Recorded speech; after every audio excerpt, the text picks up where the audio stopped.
Entonces, bueno, hemos visto ya marketing, segmentación, análisis de mercado, marketing digital, em, construcción de misión, visión, planificación estratégica. Y ahora vamos a empezar con la segunda etapa de estrategia, que es el entorno industrial. Y vamos a ver también la parte de pitch, que es cómo comunicar ideas. Ya vamos a hacer de nuevo esta clase de doble módulo porque es la única forma de avanzar con toda esta materia que nos va faltando. Entonces, bueno, cuando ya tenemos analizada la empresa en su interior, después tenemos que analizar el entorno en el que está ubicada la empresa en términos de su macroentorno y microentorno. Para el macroentorno se hacen análisis externos que tienen que ver con factores de toda clase, como políticos, económicos, legales, tecnológicos, etc. Y eso se llama más o menos un análisis PEST, un análisis CEPT, un análisis CEPTER, que tiene que ser, que cambia el nombre un poco, pero siempre se refiere a lo mismo, que es a los grandes temas que influyen en la construcción de una empresa. Entonces, cuando se usa, aquí se llama el análisis PESTLE, cuando estás empezando un nuevo producto o servicio, cuando se está entrando en una nueva región o país, cuando se consideran nuevas rutas a los mercados, cuando se es parte del equipo estratégico. Ahí. En todas esas instancias es que uno hace un análisis que involucre todo el contexto, país, región, continente, de donde se está entrando. Entonces, por ejemplo, hoy por hoy para Chile es tremendamente importante, aparte de la inflación, la recesión. Si nosotros quisiéramos hacer una inversión en Chile, tendríamos que tener considerado eso. En Europa, la guerra en Ucrania, el fin de negocios que ha tenido con Rusia en general, los problemas de energía que tiene en Europa, etc. ¿Ya? Todos esos grandes temas se tienen que considerar cuando uno es parte de un equipo estratégico y eso influye, por supuesto, en la toma de decisiones de inversión. Principalmente esos van a ser económicos, pero también puede haber políticos. Por ejemplo, el tema de la nueva constitución en Chile es un factor político que influye en gran medida sobre la posibilidad de invertir o no acá. Están los factores sociales, los factores tecnológicos, etcétera. La industria 4.0 también es un gran factor cuando se toman decisiones que tienen que ver con automatización de procesos, por ejemplo, y así sucesivamente. ¿Cómo se utiliza esta herramienta? Se construye, se escogen los factores más relevantes y se analiza el impacto y la importancia de estos factores. Entonces, porque los factores pueden tener impactos negativos o positivos, pero al mismo tiempo pueden tener importancias distintas. O sea, algo puede ser muy tremendamente negativo en su impacto, como que caiga un cometa, no sé, pero muy poco importante porque es improbable que suceda. ¿Ya? Entonces, se construye una tormenta de ideas, se identifican los problemas potenciales, se valoriza la importancia, como les decía, la probabilidad de ocurrencia del evento, y se consideran las consecuencias y se arman estrategias en función de eso. Entonces, uno empieza a quedar con una especie de matriz, de 4x4, que va a ir de -5 a +5 en los dos ejes, y nos permite ubicar los puntos de estos mismos temas. Entonces podría tener aquí, por ejemplo, algo que es importante e impactante, aquí algo que es muy negativo en ambos sentidos, y así sucesivamente. ¿Ya? Eso fue para el macroentorno, y el microentorno se analiza con otras herramientas, donde nosotros vamos a conversar sobre las fuerzas de Porter. Las industrias son todos estos grupos de empresas que tienen atributos comunes y que por lo tanto compiten con los mismos compradores, por los mismos compradores. Entonces es lo que llamábamos antes un océano rojo. Ah, no, eso todavía no lo veo. Bueno, para que sepan, eso se llama un océano rojo. ¿Ya? Ejemplos de eso, industria de las telco, de las aerolíneas, etcétera, de la electrónica, donde existen varias herramientas para hacer estos análisis, pero nosotros vamos a ver las fuerzas de Porter. Michael Porter es un académico que dice que todas las estructuras de competencia, perdón, ahora sí, todas las estructuras por las que compite una industria se pueden analizar con 5 grandes fuerzas. Y esta combinación de 5 fuerzas nos va a decir cómo se comporta en términos de la competencia de esta industria. Entonces, las 5 fuerzas van a ser, primero, la probabilidad de entrada de nuevos competidores a la industria, después, la probabilidad de negociación que puedan tener los proveedores de la industria, después, la capacidad de negociación que puedan tener los clientes, la capacidad de sustituir los productos en la industria y finalmente la propia rivalidad de la industria. Entonces vamos a partir con la propia rivalidad de la industria, donde generalmente es la fuerza más importante, pero si ustedes quieren saber si una industria es realmente competitiva consigo misma, lo que tienen que hacer es evaluar si es que en esta industria es como bien descarnado, como bien obvio. Entonces, no sé, como que se bajan los precios descaradamente unos contra otros, se inventa publicidad que puede ser más insultante, como lo que hace WOM, por ejemplo, eh, o lo que hizo Latam para competir con Sky y con Jetlag, con JetSmart, perdón. No, yo tengo Jetlag, JetSmart, y así sucesivamente, ¿no? Entonces hay industrias en las que hay una gran competencia que es muy notoria, y hay otras que no tanto. Y por supuesto que las estrategias que tienen que armarse en una industria de alta competitividad tienen que ver con poder afectar a los rivales y generar cuotas de mercado en la medida que se pueda. La probabilidad de entrada de nuevos competidores depende de las barreras de entrada. Entonces, esta fuerza, a ver, las fuerzas de deporte son fuertes cuando impactan y definen la industria, y son débiles cuando no hacen nada. Entonces, una fuerza de entrada de nuevos competidores va a ser una fuerza fuerte cuando haya una probabilidad alta de competencia por nuevos competidores, ¿ya? Entonces, cuando tenemos una barrera de ingreso, unas barreras de entrada altas, no van a poder entrar.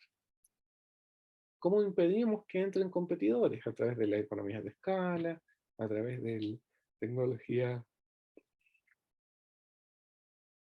Perdón, estoy un poco carente de sueño, con jet lag gigante, así que estoy bostezando.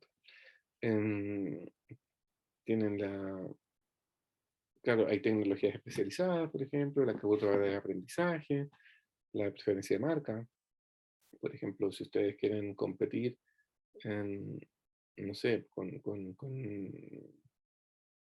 con Apple, por ejemplo, ustedes quieren empezar a hacer sus propios smartphones, tienen un problema de inmediato con la existencia de las patentes, por ejemplo.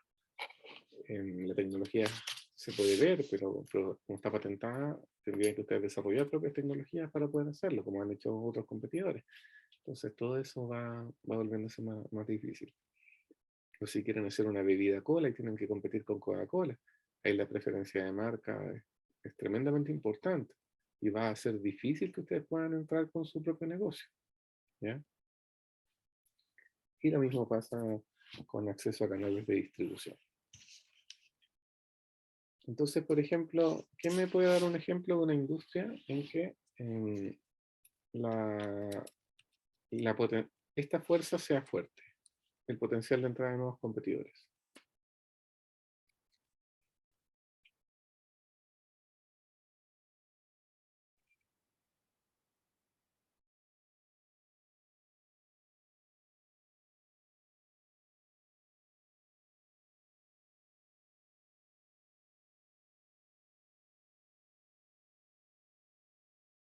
¿Aló? ¿Alguien?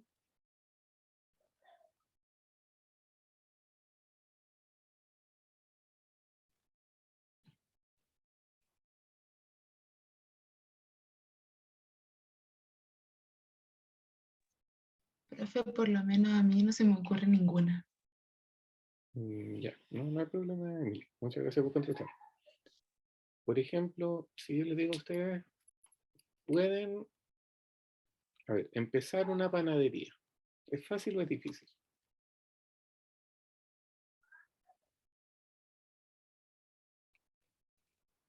Yo creo que depende del sector. Ya, pero ¿pueden salir de esta clase y armar una panadería? No lo sé. No, porque requiere hartos permisos para, por Ya, como es comida, requiere de permisos de salubridad y todo eso. ese es un punto súper interesante. Pero, ¿podrían ustedes agarrar un Instagram, una cuenta nueva y decir pancito hecho con amor y empezar a ofrecer pancito hecho?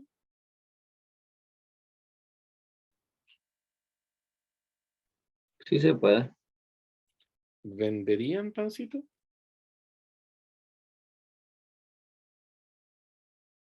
Lo más probable es que sí, ¿verdad? Entonces, podemos decir que en esa industria panadera, las barreras de entrada son bajas. Existen, como bien decía Javiera, podría haber un problema ahí de permisos, alguna cosa, pero en general se puede. En cambio, si yo les digo, quiero que entren a competir en la industria de las centrales nucleares, ¿pueden hacer eso? No, eso no. Eso no, ¿verdad? Porque eso tiene lo que llamamos entonces barreras de entrada, que tienen que ver con acceso al conocimiento tecnológico. Entonces, en esa industria, la probabilidad de entrada de nuevos competidores es una fuerza débil, ¿ya? Porque es poco probable. En cambio, en la industria panadera es una fuerza fuerte. La fuerza de los productos sustitutos tiene que ver con la capacidad de reemplazar productos claves dentro de la industria. Entonces, por ejemplo, la industria panadera, los productos sustitutos, ¿es una fuerza fuerte o débil?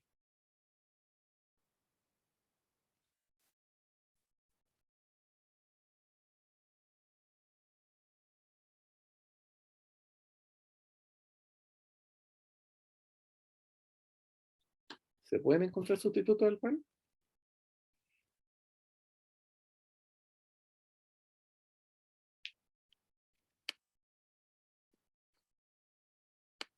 Vamos, alguien.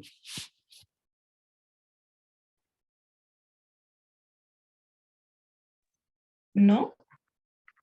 ¿No hay sustitutos del pan? O sea, es que podrían ser, pero como no me imagino tomando once sin pan. Em, pero si en vez de comprar pan le pasamos unos berlines, ¿puede tomar once? Ah, ya, sí, sí, sí. Sí, ¿verdad? En Ujú. cambio, ¿hay productos sustitutos para la electricidad?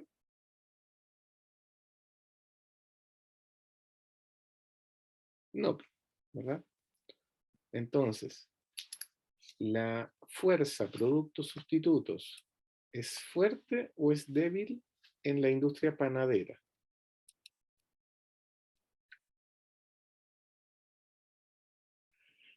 Es fuerte. Es fuerte, exactamente. ¿Ya? Porque es una fuerza peligrosa.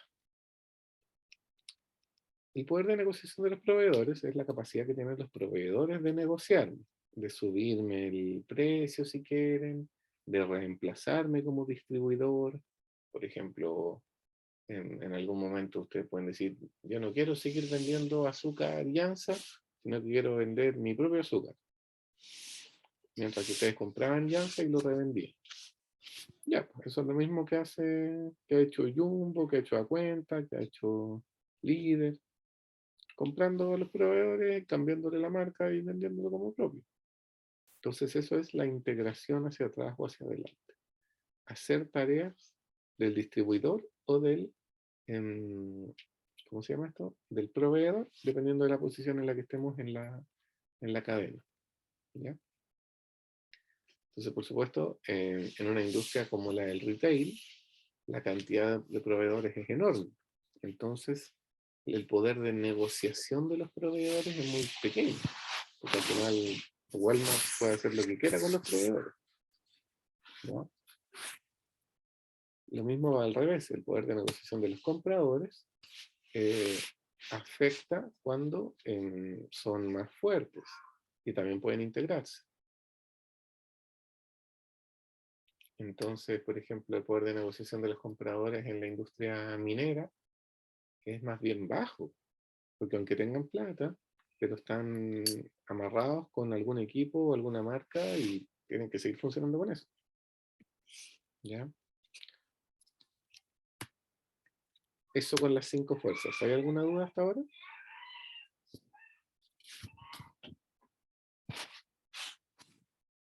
Entonces, aparte del análisis de la industria, podemos hacer un análisis de la propia empresa, que tiene que ver con sus recursos y capacidades internas, los que pueden ser tangibles, intangibles, humanos, etc. Entonces, esta es una cadena de valor, que es una serie de etapas y pasos y fases que se supone que van agregando valor al producto final. Que si no lo están agregando, tenemos que revisar qué es lo que está pasando en algún lugar. Pero que normalmente la idea es que lo estén agregando. Entonces, si bien hay algunas etapas que no van a agregar valor, la idea es procurar que esas etapas sean lo menos impactantes posible. ¿Ya? Eso. ¿Qué es un benchmark? Como dato rosa, el benchmark es la revisión de una industria para encontrar a los líderes de esta industria en algún tema.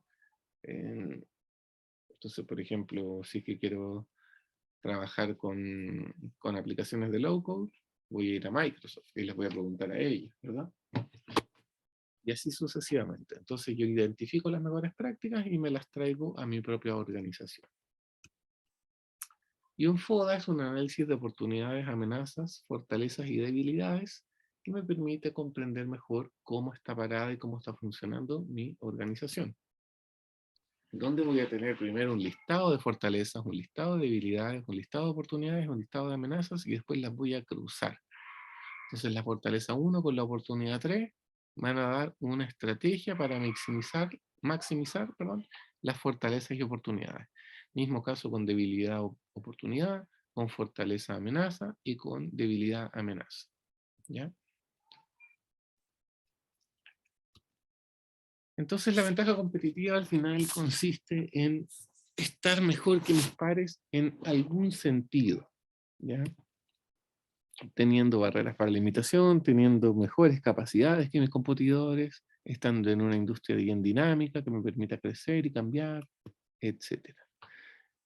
Entonces existen dos grandes tipos de ventaja competitiva. Una es la ventaja en costos, que es la capacidad de gestionar mejor.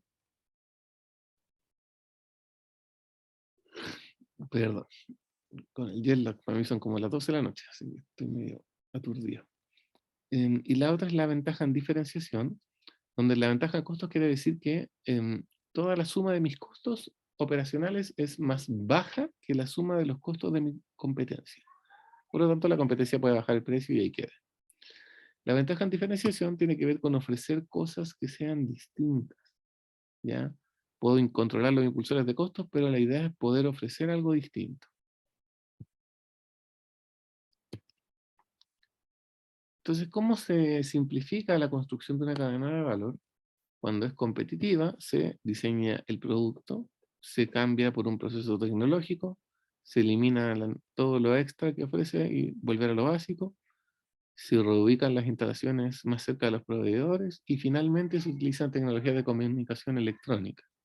Todo este proceso implica ir resguardando un poco la información que va a llegar al final.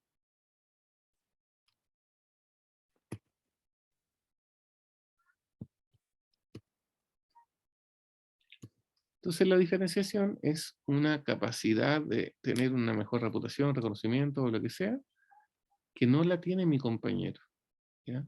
Y con eso entonces ya me empiezo a construir un concepto más en el largo plazo. Y deben ser capacidades que duren en el tiempo, que no se me pueden llegar y acabar, o sea, y también que dependan de la organización, que no Por ejemplo, yo no puedo tener un mago de la informática que si se me va a él, se me cae la aplicación en la que estoy trabajando, ¿verdad? Tiene que existir en la organización misma, que independiente de lo que pase, pueda continuar.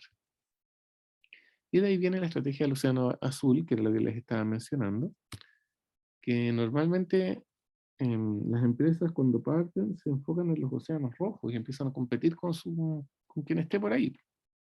Pero se estudió este concepto a principios del siglo XXI y se demostró que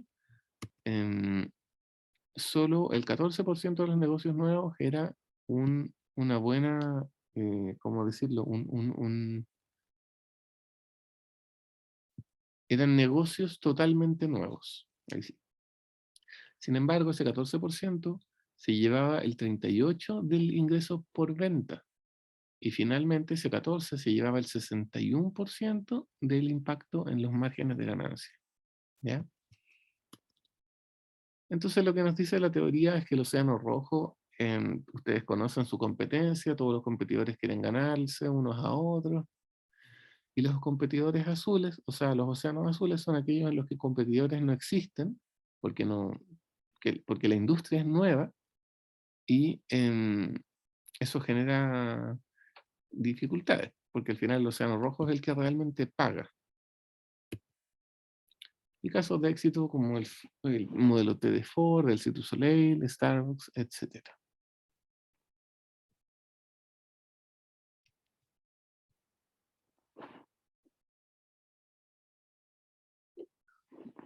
Ya. ¿Hay alguna pregunta con estrategia hasta ahora? Lo pasamos a toda velocidad.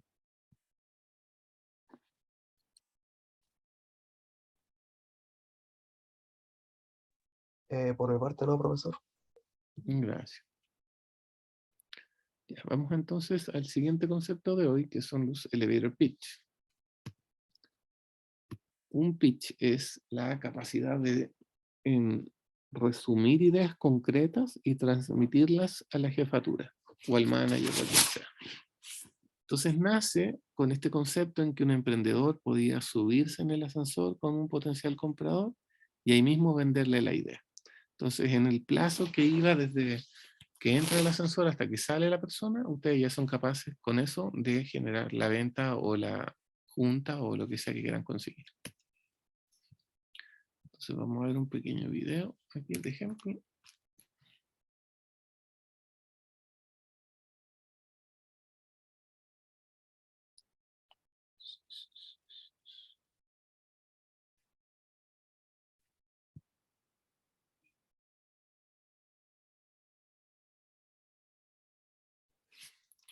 Avísenme cuando se vea, por favor.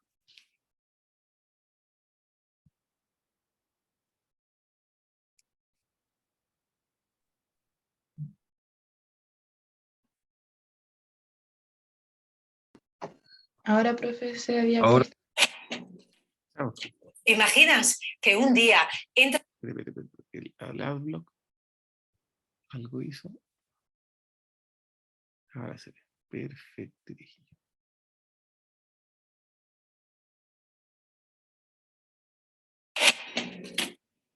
¿Te imaginas que un día entras en un ascensor y ahí está precisamente esa persona que puede ayudarte a financiar o a lanzar tu proyecto? ¿Qué le dices mientras vais de la planta 0 a la planta 12? ¿Eres capaz de presentar la esencia de tu idea de una forma convincente? Esto es un elevator pitch. Tienes 20 segundos. ¿Sabes que el otro día mi madre no pudo recogerme al salir del instituto y tuve que coger el autobús? No. Vete al grano. Engánchale desde el principio. Dales unos datos impactantes. ¿Sabe usted que 6.000 niños cada día mueren por la falta de agua pura? El agua es un derecho universal y esta gente tiene que caminar 15 kilómetros cada día solo para obtener 20 litros de agua. ¿Sabes cuánto petróleo hace falta para hacer el maletín que tú llevas? Si para hacer solo una hamburguesa hace falta 1,5 litros, imagínate. ¿Sabías que en esta ciudad hay chicos que juegan al fútbol por la calle descalzos? Eso es inaceptable. Entonces, he pensado en crear el proyecto Cangura. No has pensado, lo has hecho. He creado el proyecto Cangura. He creado el proyecto Cangura, un proyecto donde jóvenes como yo cuidamos de niños de padres divorciados para que así ellos tengan un poco de tiempo libre para hacer lo que quieran. Muy bien. Y ahora, al grano, ¿qué quieres de él? Porque usted tiene dinero, ¿verdad? Un poco de contribución económica nos iría bien, bastante bien. Espera. Tienes que decirle para qué. Dile lo que vas a hacer con su ayuda. Intentaremos construir pozos de agua limpia. No intentaremos. Lo vamos a hacer. Vamos a construir pozos de agua limpia para la población de Otfal. Necesitamos 2.000 euros para construir estos pozos y para que estos niños puedan beber. Él no te va a dar dinero aquí. Tu propósito es lograr verle de nuevo. Si quieres te doy mi teléfono y... No. Pídele su tarjeta. ¿Me podrías dar tu tarjeta y te llamo algún día de estos? No, algún día de estos no. Mañana. Le llamaré esta tarde si usted me puede dar su tarjeta y así podemos concretarlo todo. Muchas gracias. No se para, pero...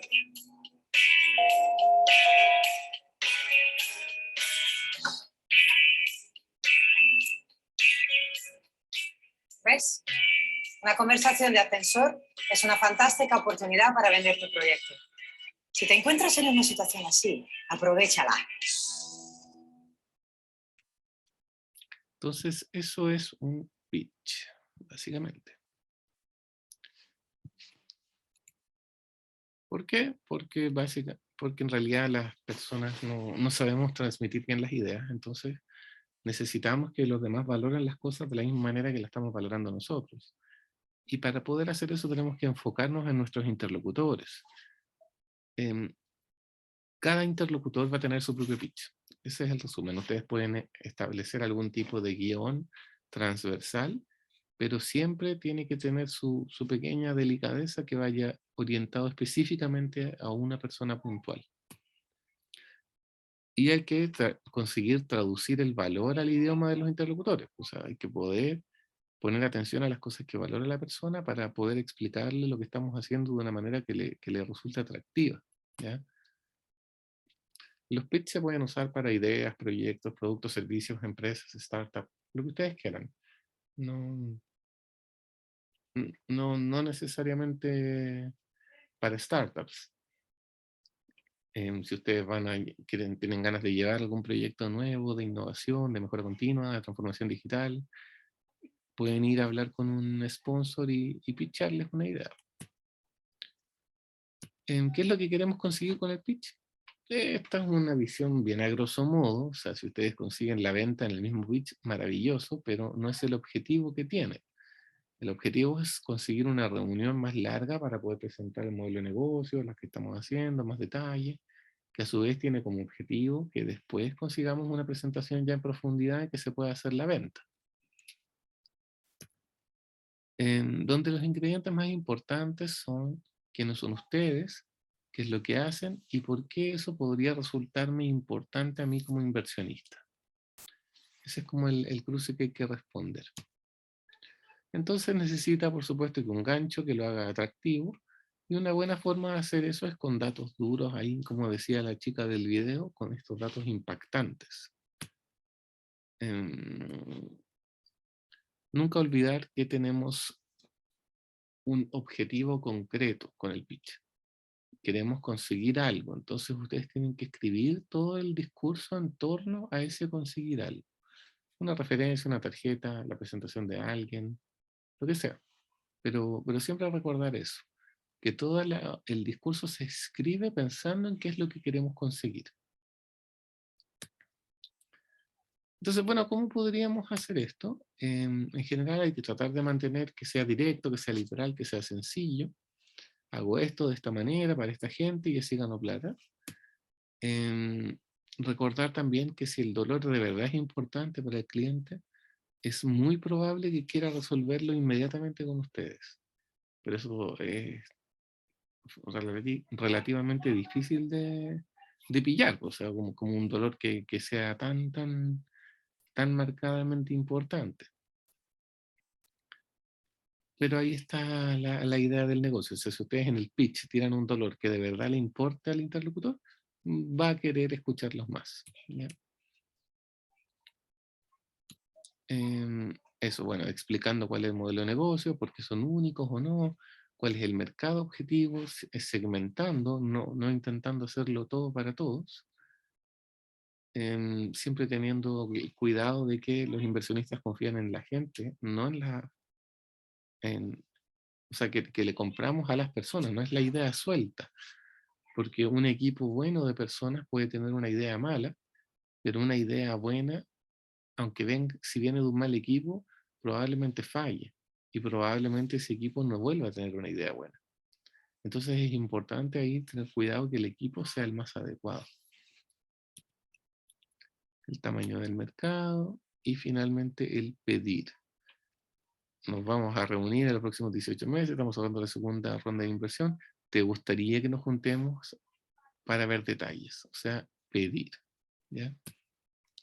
Y bueno, practicar un par de ejemplos acá. Dice, hola señor inversionista, un placer conocerlo. He querido contactarlo para contarle sobre esta asombrosa tecnología que hemos desarrollado. Creo que podría ser una gran apuesta para su fondo de inversión. Se basa en nanotecnología y tiene el potencial de ayudar a mucha gente y evitar que se enfermen. Me encantaría quitarle algo de tiempo y decirle más sobre el tema. Si ustedes se fijan, son frases muy abiertas, muy poco específicas y que no dan mucha confianza. En cambio, si él dijera, hola señor inversionista, un placer conocerlo, quería contactarlo para contarle sobre esta asombrosa tecnología y modelo de negocio que hemos desarrollado, el que está muy alineado con los tipos de inversiones que se enfoca en su fondo. Entonces, con esto ya sabemos que este equipo está enfocado en unos fondos de inversión determinados y se supone que el interlocutor ya buscó eso antes de querer hablar conmigo. ¿Ya? Se basa en nuestra nueva nanotecnología patentada, o sea, no es una nanotecnología abierta que cualquiera pueda tomar, la que ha demostrado disminuir los ataques cardíacos en un 65%. O sea, 2 de cada 3 menos. El mercado es de 10.000 millones de dólares. Listo. Con eso ya sabemos que el mercado es gigantesco, que la idea es buena, que la tecnología está patentada. Y con la última parte dice, nuestro equipo de emprendedores veteranos y médicos premiados a nivel nacional se encuentra en la cúspide de los avances del mercado. Podríamos juntarnos la próxima semana. Entonces, además, tenemos la tranquilidad como interlocutores de que los que están haciendo esto lo están haciendo en forma ordenada, con un gran equipo, diverso y con presupuesto. Acá un pequeño ejemplo también de nuevo. Avísenme cuando se vea Chrome.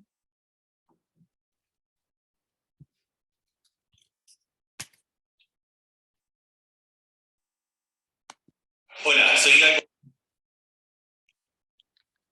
Espérenme. Pucha, algo se corrió acá. ¿Se ve o no se ve? Ahora sí. No, todavía no. Hola, soy Gago. Todavía no se ve. A ver. Bueno, Ahora sí. ahora sí, perfecto. Ya, vamos. Golsky, director del proyecto Hiper, tu mascota online. Me presento a Oscar, presidente y vocero oficial de la empresa. Hace más de un año nos dimos cuenta que no existía un método para encontrar una mascota extraviada rápidamente y efectivamente. Por eso mismo, con Sohar llegamos al concepto de Hiper, un dispositivo que se acopla fácilmente al collar de las mascotas, es liviano y no les molesta. A través del celular, los dueños de perros podrán traquear en tiempo real dónde está su perro y llegar rápidamente a ellos antes que el problema pase a mayores. Nuestro modelo consiste en vender el dispositivo al costo y cobrar una mensualidad para acceder a este servicio, además de tener otras funcionalidades adicionales aparte de encontrar tu mascota. Nuestro plan de expansión es primero posicionarnos en Chile y dentro de 3 años expandirnos al resto de Latinoamérica y parte de Norteamérica. Los invito a visitar www.ipet.cl, tu mascota online. Ya. Entonces, ese fue uno de los ganadores de el demo de ahí, me parece, del Corfo 2015. Y eso es un pitch. Entonces, así se usa para levantar capital. Explicamos mercado, lo que estamos haciendo, quiénes somos, etcétera. ¿Ya? Y lo demás es practicar. Quiénes somos, el dolor que resolvemos, por qué somos distintos, el equipo que tenemos detrás, cómo generamos plata, el mercado al que podemos acceder, etcétera. ¿Hay alguna duda?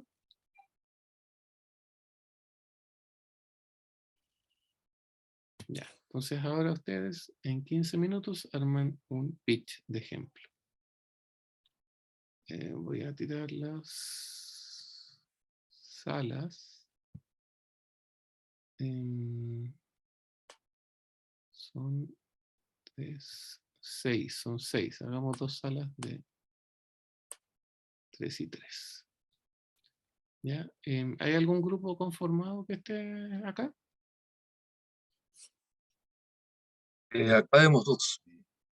¿Quiénes 2? Somos de un grupo. A ver, me escribieron por aquí. César, Javiera, Emilia. Ya, perfecto. César, Javiera, Emilia. Y el otro va a ser Oscar, Paulo, Simón. Ya chicos, nos vemos en 15.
¿Cómo les fue?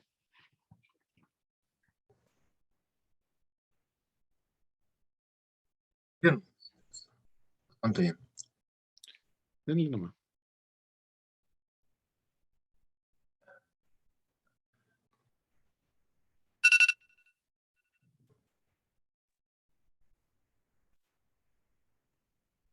¿Aló? ¿Aló? Sí. Ya, pues, dale. No sé si Oscar quiere comenzar diciendo algo o parte Simón. ¿Cómo lo hacemos?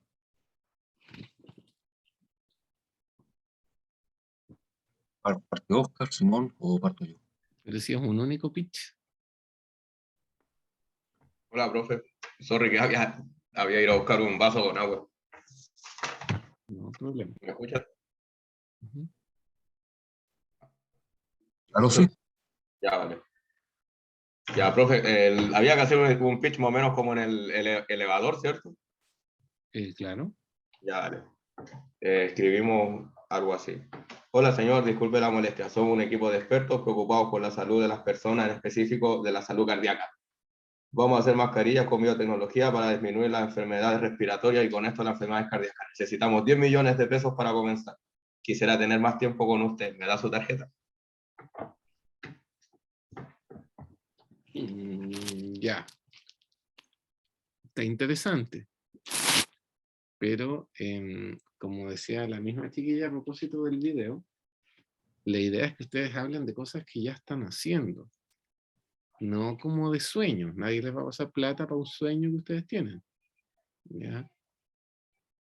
Bueno, a lo mejor amigos o sus mamás, pero en general no. Pues, ¿ya? Entonces, alerta con ese detalle. El equipo de Emilia.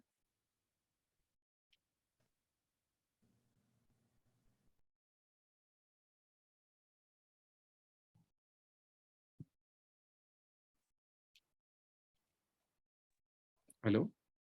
Para nosotros creo que fue un poco más difícil encontrar un pitch como en 60 segundos, como unir todas las ideas quizás para que suene de una forma llamativa. Ya. Como que tiramos más ideas sueltas y no logramos unirlas bien. Un hilo conductor. ¿Mm? No generaron un hilo conductor. No, nos costó Ya. un poco más porque eran ideas sueltas que no sabíamos cómo ir uniéndolas para que sonara atractivo. ¿Tienen alguna duda? Claro, cómo unir nuestra idea. Porque nuestra idea era como hacer un local de cerveza que sea como llamativo para la gente joven porque lo queremos emplazar en el barrio República. Ya. Y como que lo que nos diferencia a los demás sería que aparte de ser un lugar donde se venda cerveza, sería también como una disco, pero con ambientes separados. Entonces pensábamos que generaríamos dinero cobrando entrada aparte por la disco y por la venta de alcohol. Pero, ¿y en qué son distintos de los bares con baile que existen? Que normalmente no tienen ambientes separados, son todo en uno. Entonces aquí habría un ambiente para la gente que solo va al bar y un ambiente para la gente que va a bailar. Serían dos lugares, como no sé, un segundo piso la disco y el primer piso para beber. Ya. Entonces, creo que es un poco débil, porque no es un dolor así como tremendamente urgente de ser resuelto, pero al final eso depende del interlocutor. Entonces ustedes podrían decir, hola X, nosotros somos tanto, pertenecemos a tanto. ¿Te has fijado que cada vez que vas a una disco quieres comer, pero está la música muy fuerte, quieres conversar, pero al mismo tiempo no te gusta perder la oportunidad de bailar, pero hay gente sentada, es como no nos da la oportunidad de hacer las cosas como uno quiere hacerlas? Bueno, nosotros estamos trabajando hoy día en un bar que tiene dos ambientes separados, somos tales y cuales, hemos trabajado en estas áreas y por eso conocemos bien la industria. ¿Me entienden? Sí. Esa es como la idea. Es como mostrar lo que ustedes están resolviendo, el mercado al que apuntan, por qué es un buen negocio pasarles plata. Es como eso. Pero sí, teniendo claro que la idea es que el dolor que resuelvan sea realmente atractivo, para que efectivamente quieran hacer negocio con ustedes. ¿ya? Ujú. Y yo le daría una vuelta ahí a innovar un poquito más con el tema del bar-restaurante. Eso. Bueno, si no hay más dudas, entonces un poco más específico puede ser el método de Power Pitch, que es el que desarrolló Héctor Sepúlveda. Este método lo que nos dice es que un pitch tiene que cumplir con un puntaje en estas 4 áreas. Tiene que ser deseable, o sea, tiene que generar un salto de valor, tiene que la realidad actual ser menos atractiva que la realidad futura, después de escuchar el pitch. Tiene que ser irrefutable, entonces si vamos a hablar de datos y cosas, tenemos que mencionar las fuentes de los datos. Tiene que ser replicable, o sea que quien escucha el pitch, nuestro interlocutor, pueda recontarlo. Tiene que tener una narrativa simple que permita que lo cuenten después de nuevo. Y tiene que ser un adecuado desempeño en el escenario cuando ustedes lo estén diciendo, así que generen confianza. Entonces lo que nos dice este método es que si ustedes tienen una buena nota en estas 4 áreas, entonces el pitch en general es bueno. Además, que existe la posibilidad de intervenir al interlocutor psicopateándolo, o sea, revisando cuáles son sus prejuicios, su historia, sus metas. Podemos intervenir el pitch mismo al comprender que tenemos metas, además de las metas agendables, estos objetivos que conversábamos, que podría ser tener una referencia, juntarnos de nuevo, lo que sea. Tenemos metas emocionales, queremos hacer sentir algo al interlocutor, ¿ya? Y eso es parte del discurso que vamos a armar. Y finalmente podemos intervenir en lugar o situación buscando amononarlo para que sea más cerca de aquello que queremos hacer nosotros. Entonces, para los niños Dotval, podrían haber puesto fotos, qué sé yo, en un Starbucks de niños con sed y habría generado harto contacto con lo que están haciendo en los chicos de la fundación. El dolor, primero entonces se menciona a nivel emocional y a nivel numérico. Luego se describe cómo se resuelve el dolor hoy día, y esos son los analgésicos, o sea, hoy día el problema se está resolviendo de alguna manera, solo que no es la mejor manera. Y por supuesto, dado que no es la mejor manera, nosotros, ustedes, vamos a hacer algo mejor. Y esa es la promesa de valor.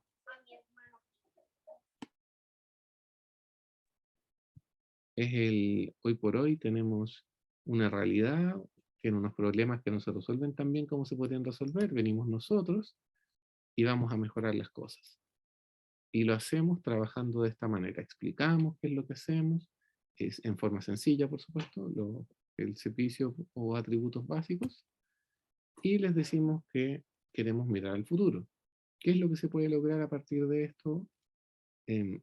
Si trabajan con nosotros, vamos a en pocas etapas lograr estos hitos en estos plazos, y si no funcionan, las garantías son estas, y finalmente cerramos nuestro pitch con una doble alternativa.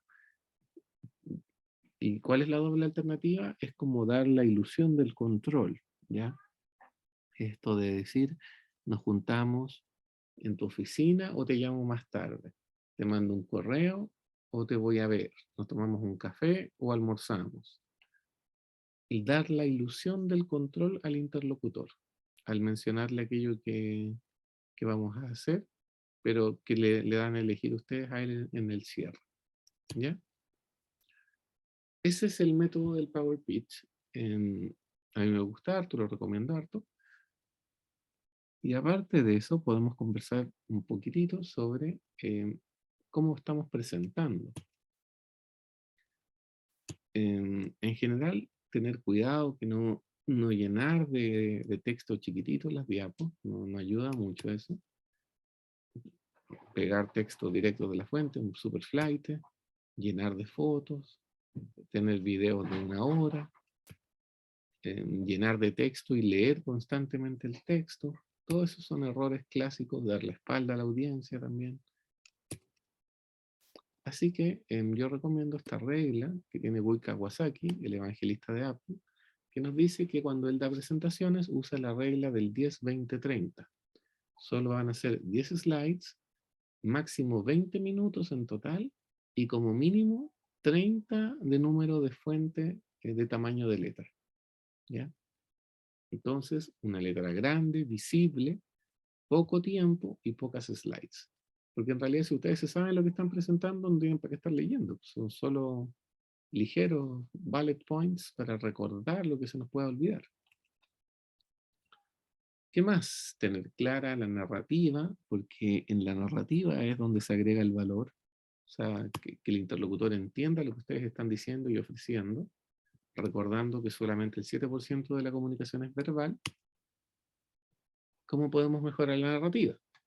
Podemos estar presentes, eso significa estar completamente conscientes de lo que estamos diciendo.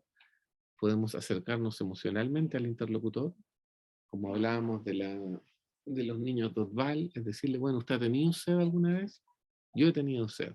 En tal o cual circunstancia no pude tomar agua y pude sentir lo que era la sed. Acercarse al interlocutor. Ser expresivos y autoconocerse para saber dónde están las falencias que uno tiene e irlas trabajando. Como mencionaba, reexperimentar los momentos, es lo que les decía de recordar cuándo fue que tuvieron sed, para transmitir eso, entregar detalles a los sentidos, como tenía la lengua seca, quizás rota, la fiebre, los labios rotos, y así, hablar en presente y actuar los diversos roles. Todas esas cosas nos ayudan a mejorar cómo estamos contando una historia, porque al final la narrativa es lo que conocemos como storytelling, que es la capacidad de contar historias, ¿ya? Y es un atributo fundamental en el marketing, ¿ya? Siempre estar atentos a que existen distractores en la audiencia, entonces hay que ganarle esos distractores, hay que ofrecer algo que sea interesante, lo suficiente para que sea más potente que el distractor. Para mejorar la narrativa podemos leer cuentos, practicar, actuar, pequeñas obras de teatro, todo eso nos ayuda a mejorar cómo contamos un cuento. Y finalmente, la estructura, donde la estructura de la historia es la serie de etapas que se cuentan dentro de la narración. Y un gran ejemplo de que la estructura es importante es lo que pasa con Buscando a Nemo. En la película original de Buscando a Nemo, yo voy a asumir que todos la vieron ya, es la historia, no se contaba la historia de lo que le había pasado a Nemo y a sus hermanos y a su mamá antes, como en la película ya publicada, sino que la historia original se iba contando durante toda la película. Y eso provocaba que la gente considerara que Marlin, el papá de Nemo, era extremadamente sobreprotector y les desagradaba. Hasta que se entendía ya hacia el final de la película todo lo que había pasado y por ende la gente salía con sensaciones súper conflictivas en relación a lo que sentía por Marlin. Y Pixar tomó una decisión tremendamente sencilla, pero muy, muy impactante, que fue llevarse toda la historia anterior al principio. Cosa de conseguir que la gente supiera de antemano por qué era que Marlin era como era. Y ese pequeño cambio, tan chiquitito, en la estructura de la narración, generó que Buscando a Nemo fuera un clásico de tanto tiempo. ¿Ya? Eso. Finalmente, bueno, tipos de letras, números, calidad de imágenes, etc. Y el resumen del Power Pitch, como les decía, es que tenemos la posibilidad de intervenir al interlocutor, las metas o el lugar. Tenemos el dolor, el analgésico, la promesa de valor, el producto, la ambición, el mapa de ejecución y el cierre. Y tenemos estos puntajes que vamos a asignar sobre deseabilidad, irrefutabilidad, replicabilidad y confianza. Y con ese promedio sabemos si lo estamos haciendo bien o no. ¿Ya? Eso sería. Vimos una cantidad fenomenal de materia, así que espero que puedan rever los videos, revisitarlos para que les quede claro. ¿Dudas, preguntas, consultas, comentarios?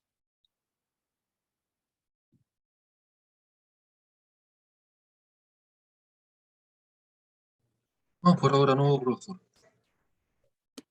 ¿Ya? ¿Nadie más? ¿Seguro? No, acuérdense que no nos vemos la próxima semana.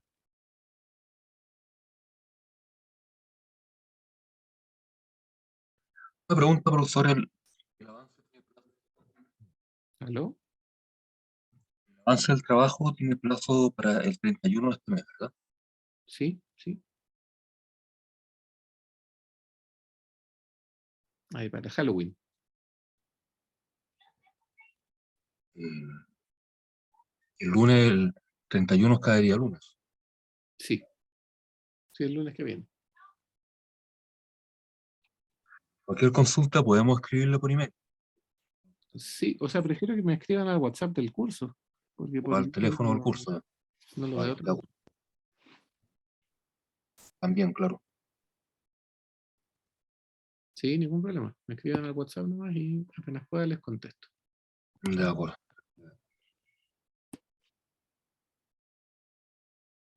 Ya, chicos. Entonces les deseo una muy buena semana. Igualmente. Gracias. Que estén muy bien. Chau, chau. Ya, profe, cuídese. Hasta luego, profe. Gracias. Ustedes también. Ya, profe. Chau, chau.